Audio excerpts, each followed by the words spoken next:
Welcome to toy-polloi.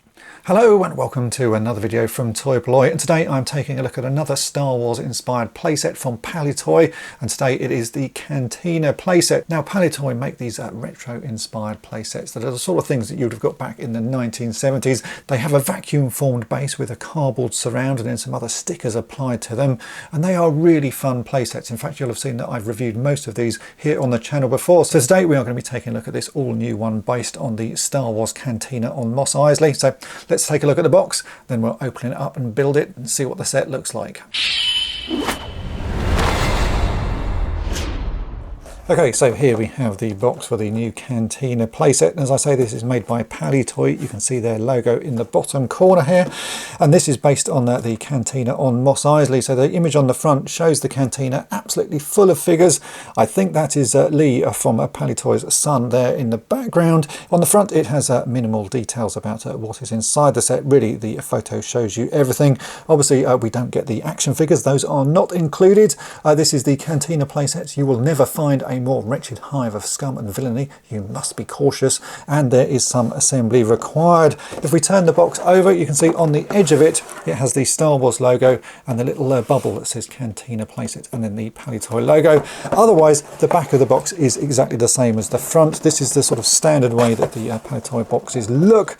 But what we really need to do is open this up and see what the set is like and get it all built up. You can see that the set consists of the vacuum formed base. There's a few extra pieces for tables, and there's obviously a bar area at the back. And then we also have this cardboard surround. So let's open the box and see what's inside. Okay, let's take a look. So first up, you can see here is the cardboard background. We've also got what I'm guessing is the sort of bar base. There are some stickers as well, which looks like the bar top and the table tops. Then we have the vacuum formed base, which is pretty large in this instance. And I can also see there are a few other pieces in here, which are the sort of vacuum formed tables. That must be the bar top. And then we have some instructions.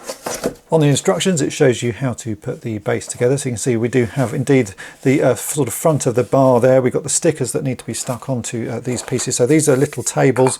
It looked like on the sticker sheet we had the tabletop stickers. So those need to go onto there. This is to go on the top of the bar, which is this piece here.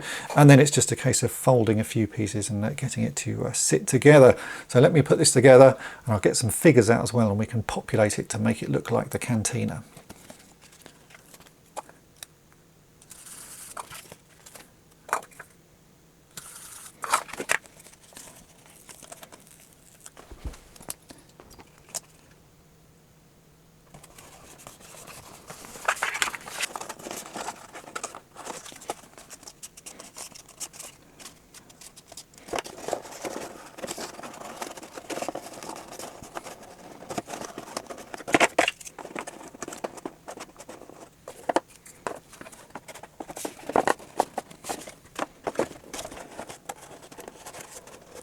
And here we have the set all put together. This one's a little bit more tricky to put together than some of the previous ones because it's actually got a curve on one side. This side where you can see Chewbacca here has got a curved piece of card, so that has to be quite carefully folded. There are score lines on it, so you can sort of work your way around, but you do have to be a little bit careful as you fold that. So that's more tricky than some of the previous sets.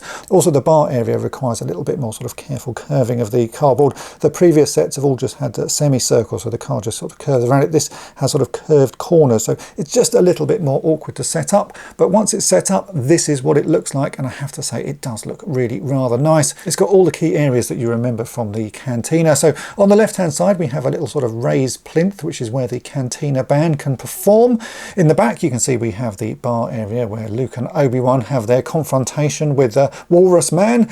At the front you can see there is a little seated area where I have put Han and Greedo, and then there are also a couple of tables dotted around where you can have other denizens of the Cantina hanging out. There is a lot of detail in the vacuum formed piece in the bottom. I think every time Lee makes a new one of these, the way they are constructed gets more and more complicated. And I think on this one he has done a really amazing job. The details in the seat are really lovely, where Han and Greedo are sitting, and I do like the sort of stone effect on the floor. That does work really well. The background wall is made out of cardboard, and again that is covered in sort of key bits from the movie. So you've got some stormtroopers in one section, you've got details behind the bar, you've got a sign that that says no droids, and then there are some other aliens sort of dotted around looking in through windows. But it's not just the inside of this that is covered in artwork. If I turn it around and show you the outside, you can see that the outside also has some key scenes from Star Wars. On the left hand side you can see we have two stormtroopers checking out Luke's land speeder, and there is a sign there pointing in the way to docking bay 94. On the back wall there are another two stormtroopers standing next to a moisture evaporator, while in the background you can see R2-D2 and C-3PO trying to hide themselves in a little doorway. And on the final side you can see there is another droid and a gonk droid, a few crates and a window viewing into the cantina itself. I'm always impressed with how much effort goes into making these sets and how much research that Lee puts in to make sure he's got every possible scene he can squeezed into such a tiny area, and they are a really great way of displaying your figures, and they really do look like the sort of thing that Palitoy would have made back in the day. If you want to grab yourself one of these, I'm going to put a link in the description as to where you can get it, and please do check out some of my previous reviews of the other sets that Palitoy has made.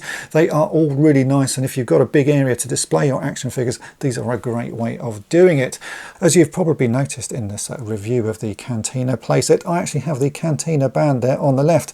These are made out of some vintage Kenner figures, and if you'd like to find out how those are made, then follow the link at the end of this video and you will see how I went about and made those. Hopefully you have enjoyed this video. If you have, then make sure to hit the subscribe button and tap the bell to be notified each time I upload a new video. And if you've really enjoyed it and want to help me out here at toy-polloi, then why not think about becoming a patron of the channel. You get early access to all of my restoration videos, plus access to an exclusive video series called On the Cutting Mat, where I show projects and restorations that you won't see anywhere else. So have a think about that, and thanks for watching. Thanks for watching toy-polloi. Subscribe for more great videos.